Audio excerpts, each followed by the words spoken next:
আমাদের কাছে আসতেছে সব, এরপরে এখানে ডিএমএফ থেকে শুরু করে সবাই এখানে সবাই শেয়ার, এখানে সবাই ডিএমএফ, এই যে ইমরান ভাই, ইমরান ডিএমএফ ইমরান, ওই যে মারুফ ভাইয়ের বউ, ওনার সব প্রাইভেট হসপিটালে ডিএমএফ ডাক্তার, ওরা সব ডিএমএফ, জি জি, উপজেলা সরকারি ডিএমএফ ডাক্তার সব ওরা শেয়ার প্রাইভেট হসপিটালে। 60 জন আছে, 5 জন আছে, 5 জনের মধ্যে 4 জন শেয়ার। ইমরান ভাই আছে, মনিয়াফা আছে, মারুফ ভাই আছে, মারুফ ভাইয়ের ওয়াইফ আছে, ওনারা সব বিউটি আছে না, বিউটি শেয়ার না, ওরা সব প্রাইভেট হসপিটালে জড়িত, ওরা শেয়ার উল্টা রয়েছে। সবাই জানে, সবাই জানে ভাই, সবাই মনে করেন যে যখন সূর্য উঠে চাঁদ উঠলে, 3 দিনের চাঁদ উঠলে পরের থেকে বসেও দেখা যায়, যারা শেয়ার তাদের আচার আচরণে এবং তাদের কার্যকলাপে বোঝা যায় যে তারা এই হসপিটালে শেয়ার আছে কিনা। হসপিটালে আসলেই মনে করেন যে ভাই রেবাট ছাড়া আমরা কিছুই পাই না। সরকারি হসপিটালে স্বাস্থ্য অধিদপ্তর থেকে এই হসপিটালে বরাদ্দ হচ্ছে এই সাধারণ জনগণের চিকিৎসার জন্য, সেই টাকাগুলা কোথায়? সেই সাধারণ জনগণের চিকিৎসা পাচ্ছে না কেন? কারণটা কি? সেটা আমরা ডিসি সাহেবের মহোদয়ের মাধ্যমে আমরা জানতে চাই, এই অবসান চাই আমরা সাধারণ জনগণ। এই হসপিটাল থেকে আমাদের সাধারণ মানুষ মুক্তি পাবে।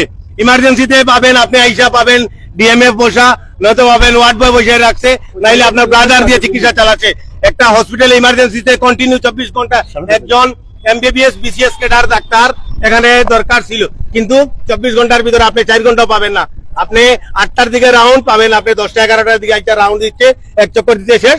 পরে কোথায় পাবেন? খোঁজ করলে পাবেন উনি প্রাইভেট হসপিটালে ট্রিটমেন্ট দিচ্ছেন, চেম্বার করছেন, প্র্যাকটিস করতেছেন, মানে যত ধরনের যা আছে এই হসপিটালের মাধ্যমে ওনারা আর কি লুটে পুটে নিয়ে খাচ্ছে। এই পর্যন্তই আমার ধন্যবাদ। ধন্যবাদ। আমরা আপাতত কানাইঘাট হসপিটালের সামনে থেকে বিদায় নিচ্ছি। তার আগে জানিয়ে রাখি যে কানাইঘাট হসপিটাল নিয়ে মানুষের যে দুর্ভোগ এবং এখানকার যে পরিবেশ এবং চিকিৎসার যে বেহাল অবস্থা, সেই কথা কিন্তু একদম তুলে ধরেছিলেন ডিসি সারোয়ার আলমকে পেয়ে এই এলাকার মানুষ।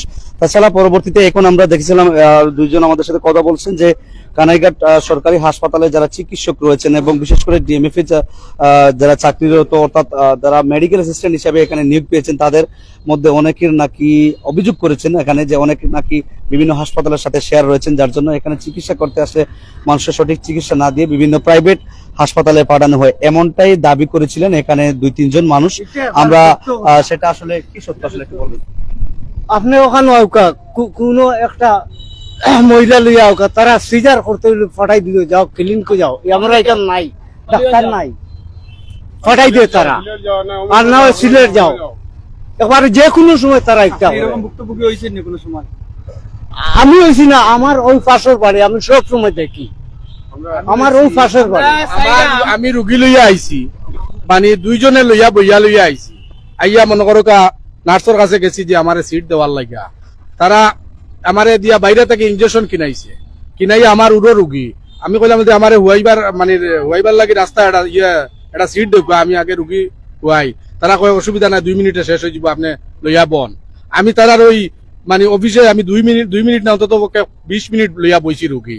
তারপরে তারা ওখানে ইনজেকশন মারছে, এরপরে আমার সিটও দিছে। এরপরে আরেকটা ইনজেকশন হইলো, কোন মহিলা ডেলিভারি কেস নিয়ে যদি আয়, তারা আইলো একটা রিপোর্ট দিল, মহিলার এখান থেকে পানি বাইরে গেছে গা, বাচ্চা শুকনাথ পড়ে গেছে, এটা লইয়া সিলেট যাওয়া লাগবো, আর নাইলে ওখানে কোনো প্রাইভেট ক্লিনিকও যাওয়া লাগবো।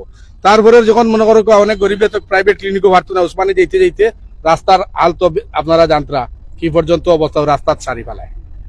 এখন এটা কেমনে পানিত পড়লো, পানি বাইরিলো, আর কেমনে এটা বাইরিলো, এটা আপনারা আসলে এখানে অনেকের অভিযোগ, যেটা আমরা শুনলাম যে নর্মাল ডেলিভারির জন্য আসলে তারা নর্মাল ডেলিভারি করেন না এবং বলেন অনেক সমস্যা। পরবর্তীতে সেই নর্মাল ডেলিভারি গুলা রাস্তার মধ্যে অনেক সময় হয়ে যায় হাসপাতালে নেওয়ার সময়। তো এই হচ্ছে মানুষের অভিযোগ কানাইঘাট থেকে। আমি কথা বলবো, এখানে রয়েছেন জাকির আহমদ সাজেদ। আসলে আপনি হাসপাতালে আসছেন, কি দেখেছেন এবং কি জানেন একটু বিস্তারিত বলবেন। জি, আমরা আজকে জেনেছিলাম যে সিলেটের একজন আলোচিত ডিসি সারোয়ার আলম আজকে কানাইঘাটে এসেছেন প্রথমবারের মতো, এবং তিনি প্রথমবারের মতো কানাইঘাট উপজেলা স্বাস্থ্য কমপ্লেক্স পরিদর্শনে এসেছেন। এবং এই স্বাস্থ্য কমপ্লেক্সটি যদি আমরা বলি যে তিনি ইতোপূর্বে সিলেট ওসমানী মেডিকেল কলেজ হাসপাতাল পরিদর্শন করে যেটি জানিয়েছিলেন যে এটি কোনো হাসপাতাল নয়, একটি দুর্নীতির আখড়া, এবং এটার একটা অংশ আমরা দেখতে পেলাম এই কানাইঘাট উপজেলা স্বাস্থ্য কমপ্লেক্সে।